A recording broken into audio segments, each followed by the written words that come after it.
talk us through the story about when you did win in the French league. What happened after? Because it's similar. It probably walking into the studio gave you PTSD. So yeah, the first thing I walked in, I was like, oh, last time I've been in this kind of environment was last year. I was playing in the French league and we won the Elite 1 division. And, the French like to have some fun, as the nicest way possible to say. Party. So we were on a 7-day bender, and at the end of the week, I got asked, so Gabby, do you want to do an interview? I said, yeah, sweet, in English, right? And to be fair, I am a Canadian that doesn't speak French, okay? I grew up in like the middle of Canada, Saskatchewan, farm girl, like you ain't speaking any French there, let's just say. So I went to France and I was in French lessons twice a week. Anyways, gets to this interview. I was quite hungover. Let's just say I'm sitting here, have the headphones on, and I'm like, okay. Did you have the shakes? Or were you still drunk? Yeah. We were still drinking champagne. Yeah. Wasn't a hangover. Yeah. And I get there and I'm like, okay, Gabby, you can do this. And then he asked me questions and I'm like, okay. And then I'm like, allez la fille, j'adore la fille. I don't even know. What does that mean? Let's go, girls. I love the girls. J'adore France. Like, I just was like, I love France. I love it here. Well, like, blah, blah, blah. That was all the answers. Yes. Done. I mean, to be fair, after the player of the game on the weekend, they had a post-interview match with like the fans and the stands and everything. And they were like, oh, so what kind of chant do you do? And I was like, Sarah's chant? And I just said, allez, allez, allez, allez, allez. Is there a Saracens chant? No. Apparently, Alex, our head coach, was like, it used to be allez le noir, like as if let's go the black. And I was like, are you lying to me? Yeah, I'm not really sure. So now that's what I'm going to try and make it. Like, yeah, nice. Allez le noir, allez le noir. Do you know what? I think that's quite cool. I've never heard that. And I was there a fair few years ago. Do you reckon the fans will start singing, or do they sing the Ours Tiki-Tonga? Ours do actually have little chants for us individually. Oh, that's cool. And what's yours? Yeah. I don't factually. I don't know. I don't got one. But like I've heard like. I mean, I'm new here, but May has got one. Okay. Which is? I don't know. Oh, you don't. But know. like I've heard it, but I can't like. I'm not. Okay, I'll ask her. I'll ask her tomorrow. Yeah, but I think it's like our fan, Big Nige with the big flag. Yeah. He committed fans for sure. Yeah, he has a little knight in shining armour. He is lovely. I was going to ask, what's the difference between obviously the French league and the English league? Because France are a fantastic team, and actually some girls who are maybe in Great Britain go play out in France. What is your known differences? Is there a different level to it? Talk us through. The biggest two things that come to mind is like one, the infrastructure, and two, the style of play. So I obviously came back to England for the PWR this year, and my biggest thing was the infrastructure. Like, I want to be a professional rugby player, and I can be that here. Yes, in France, my only job was rugby, but to put in context, like I was paying out of pocket for physio. And we didn't have a trainer on site every time to get my ankle strapped if I needed. Wow. Really? Yeah. Just stuff like that some teams have it, but some teams don't. Okay. So it's still steps behind. And even, one of the best teams in the world, their premiership is still a few years ago where we were. Yeah. Who's the top team in the French league then for the women? Bordeaux. So before last year, they had won the 2 seasons, and this year they're top of the board. Wow. So it's... and they don't have a full-time physio? I think they do now this year, but just one. Wow. And we have a Prem team and a Division 1 team. So there's a lot of girls. And sometimes we combine training on a Wednesday night or whatever. We're training against each other to do full contact games and stuff like that. And I mean, that's fantastic to have those numbers. Yeah, it's good. It's good to have the Division 1, Division 2, because that's we used to. Were you there when we did the Cup. A League? Yeah. And then you almost played against each other, and there was people are fighting to get up into the next division, but also people that are coming back from injury go into the Division 2 or whatever it would be called to get themselves ready for what that top league would feel like. Yeah, I played in that a couple times when I was at Bristol, 2018. I thought it was the best thing that it was great. It was the best thing. Yeah. People stop going on loan. Oh, right. People stop going on loan. You end up having people in the system for quite a while, and then they can commit fully to the team as opposed to going off learning different calls from different clubs and coming back in. Yeah. And also like the younger girls coming through, they can also learn what the same calls are when they do get that call up.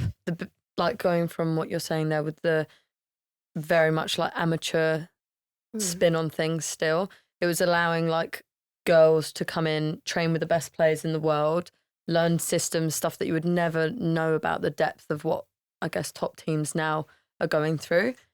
Without the dev, I would never have got my highlighting career. But, I wouldn't be playing in the Prem if it wasn't for the dev. The only thing that I think it was fantastic, and I do think it's really good. The only thing that I didn't maybe necessarily agree with or thought was beneficial for the girls was that some girls would be on the bench for the first team and then go and start, because obviously they would play then after and then go and then play for then the devs. Yeah, I didn't which know that I was happened. like, I'm not sure about player welfare there, but Yeah. you know, We've grown in that have grown. department, I It's think. managed Yeah, I better. feel like if it We're came talking back, about that periods wouldn't now, happen. so you know, girls are 'Cause- really on the forefront now.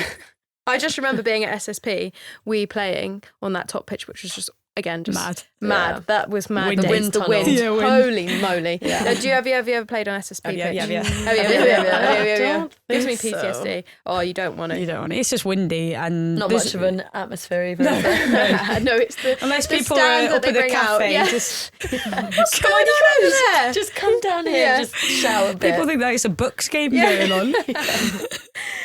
Oh, funny. Okay, so going on from you being Canadian, but not French Canadian, what is it like being the second ranked team in the world behind the Red Roses, but being like not professional or contracted? Yeah, there's some breakthroughs to be made there. Obviously, we're But not. you have to like you're doing amazing. Yeah, Something's working. Yeah. it's our coach Kevin Hooray. Shout out. Kevin! I actually really like Kevin. Sorry, he has come and done some coaching at Sarri, so love Kevin. Like there's not much to say. We're not contracted. Like if at the end of the day we're not professional rugby players. Essentially, like I don't make enough money. I don't make any money with Canada unless I'm on tour. And Someone give Gabby a paycheck now. Yeah. Yeah, this is your And- sales pitch, Yeah. just so you know. So. And in PWR, like I make enough to stay here and live, but with our visas, we have a sports contract visa, so we can't technically work as well. So like there's some girls that have like online jobs back in Canada that like stay up throughout the night and work and stuff like that, or whatever collaboration they have. crazy. But yeah, I think going back to the Canada thing, like we've all sacrificed sacrifice gets thrown out a lot, and like I don't want it to be looked at in a bad way. Yeah. Because like there's 27 Canadians that are in the PWR who are capped. So I think that that's our way of being professional as much as we can. Like even me going to France, like I said, the infrastructure is not as good as it is here, but I'm still playing rugby. I'm still training every day. I'm still playing games every weekend. Like I can still live and not be struggling by any means as a rugby player, but I can just say I'm not gonna, when I'm done my career, whenever that is, I'm not gonna be able to go home and have savings and buy a house and I'm basically starting from like square zero. Yeah. Do you think, okay, 2 questions. Do you think that, sacrifice, but in a good way, do you think that's something that drives you guys on Forward, pitch? Because yeah. obviously we've played against you and you're facing every single way you can think of, fast, strong. When something goes well, you're all cheering, and that in itself is a big driver when working up as an opposition. Do you think that's something that motivates you, but also is like that deeper why and that deeper meaning when you are playing? Yeah, exactly that. I think like we all know we're all over here like being away from our family and friends, and we're all doing like the grunt work behind the scenes to like play for our national team, play professional rugby, be that second in the world, you know? So what more do you think you have to do as a team to push that boundary to be contracted? more time together. Like for the contract thing, we need to get fans out.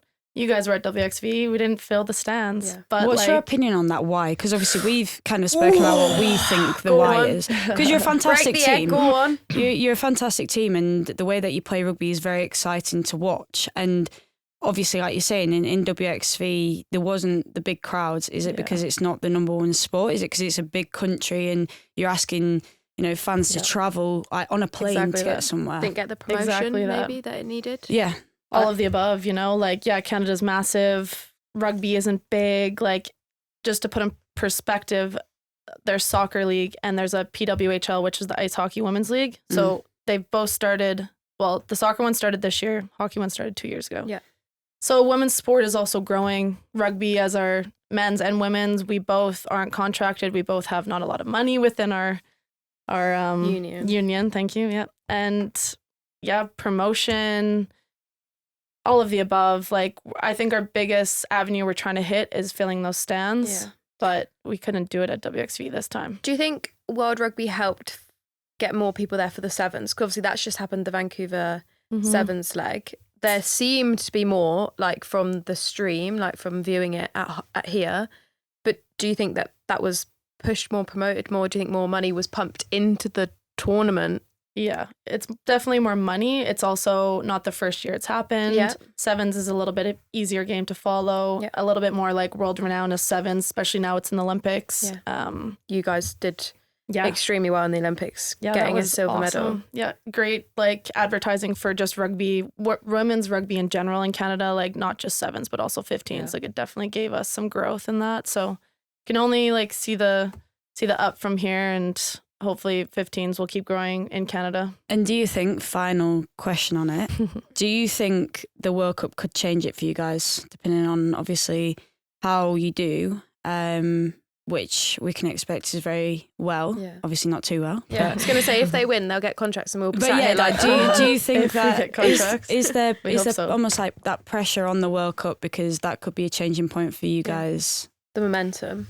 Yeah, obviously we're going to win the World Cup, and for the media of like Canada and obviously like stuff like that. But at the end of the day, like I think the biggest thing for our team, back to like where you're asking the whys, because we all love playing rugby and we all love playing with each other. Like me, I've been playing overseas for years and that team is like my family. Yeah. You know, like I'm always away from my family and my friends and like playing club everywhere. So yeah.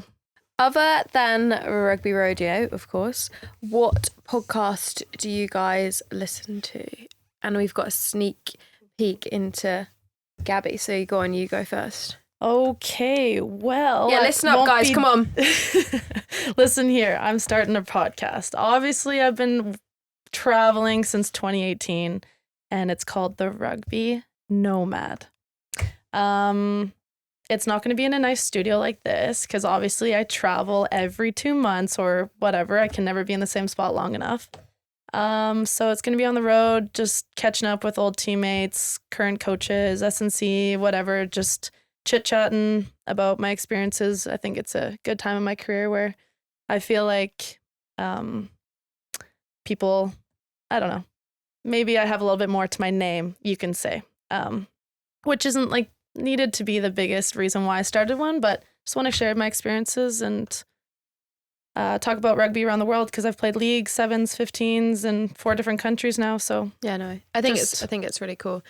We chat. Over here at Rugby Rodeo definitely support you. Will we be able to listen to it? Just so people who are listening to this pod, this is something that definitely you need to tune in on because you've got an experience that Jess and I don't have, but also a perspective that is completely different to ours as well. Where can people listen to it? When is it going to start? What day people are need to you know. going to release? Hopefully not Thursday. I launched yesterday. Yay. But I haven't had any guests or anything like that. So I'll probably have my next episode of than you guys being my collaboration kind of mindset next week. But it won't be, I don't think I'll be able to do a weekly thing just because it'll be like, for example, Pack 4, I'll see some of my mates in Australia. So I'll say, hey, come over to the hotel or we'll meet at this place and we'll do like a collab. But it'll be on YouTube and Spotify. And it's called the Rugby Nomad. Rugby Nomad, you heard it here. We will share it on our Instagrams for people to go and follow and go and listen.